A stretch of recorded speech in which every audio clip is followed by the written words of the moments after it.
بسم اللہ الرحمن الرحیم۔ ایک بڑا اہم مسئلہ ہے، بڑے دوستوں میں یہ تذبذب پایا جاتا ہے کہ ایک بندہ ساری زندگی اس نے کرپشن کی اور اب حج پہ چلا گیا، لوگوں کا مال لوٹ کے حج پہ چلا گیا، حرام کاروبار کیا اور حج پہ چلا گیا، اور 7 حج کیے ہیں لیکن کاروبار حرام ہے، 12 حج کیے ہیں حاجی صاحب نے لیکن سارا رزق حرام کا کماتے ہیں، تو کیا یہ لوگ ان کا حج قبول ہوتا ہے؟ تو یا بار بار مال حرام سے حج ایک بندہ کرتا رہتا ہے تو کیا اس کی بھی وہی فضیلت ہے جو ایک نارمل حلال رزق سے حج کرنے والے حاجی کی فضیلت ہے؟ جو حلال رزق سے حج کرتا ہے اس کی فضیلت پہ تو بہت ساری حدیث آتی ہیں۔ تو ایک دوسری طرف جو بندہ حرام مال سے، کرپشن کے مال سے، چوری کے مال سے جاتا ہے اس کا کیا حکم ہے؟ تو کئی بندے وہ اسی طرح وہ سلسلہ وہ لوگ فرق نہیں کرتے، امتیاز نہیں کرتے، ان دونوں کو ڈفرینشیٹ نہیں کرتے۔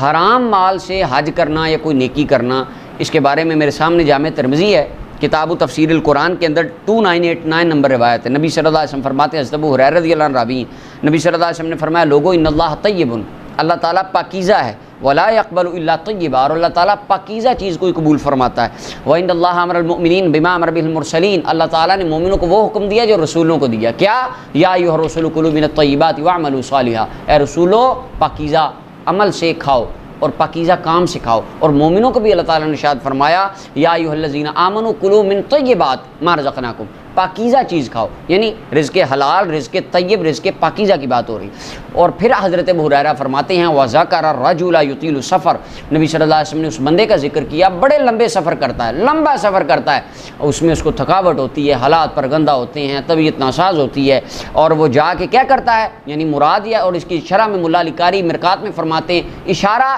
حاجی کی طرف ہے، جو حرام مال سے حج کرنے جاتا ہے اس کی طرف اشارہ ہے۔ یمد یدہ الی السماء،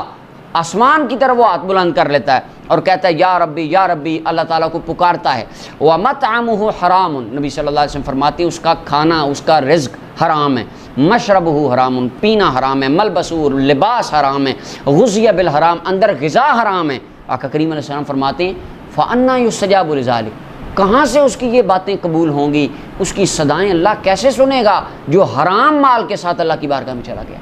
اور طبرانی معجم الاوسط کی یہ روایت بڑی قابل غور ہے، حضرت ابو ہریرہ ہی اس کے راوی ہیں، نبی صلی اللہ علیہ وسلم نے فرمایا اذا خرج الحاج حاجا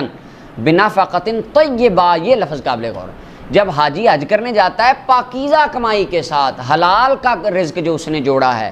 اور فرمایا وہ نکلتا ہے اور آواز دیتا ہے اللہ میں حاضر ہوں، آواز آتی ہے، نادا مناد من السماء، آسمان سے ندا آتی ہے، لبیک، اے بندے اگر تو حاضر ہے میں بھی حاضر ہوں، اور وسعدیک، تجھے خوش آمدید ہے، تو رب العالمین کی بارگاہ میں آ رہا ہے، زادک حلال، تیری زاد راہ حلال ہے، تیری سواری حلال ہے، وحجک مبرور، جا تیرا حج بھی قبول ہے کیونکہ تو حلال رزق سے آ رہا ہے۔ اور آگے نبی صلی اللہ علیہ وسلم نے فرمایا وَإِذَا خَرَجَ بِالنَّفْقَةِ الْخَبِيثَةِ، جب حرام کی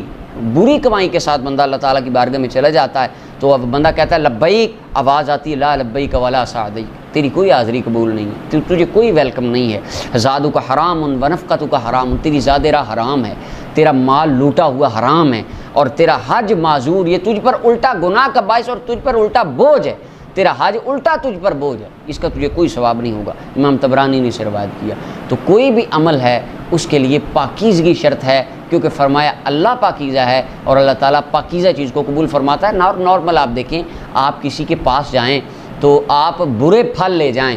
گلے سڑے پھل کسی کے گھر فروٹ لے جائیں تو صاحب گھر آپ سے ناراض ہوگا، اور یہ کوئی بندے کی شان کے لائق بھی کسی کے گھر جا رہا اور اس کو گفٹ وہ دے، تحفہ وہ دے جو بالکل فضول ہے۔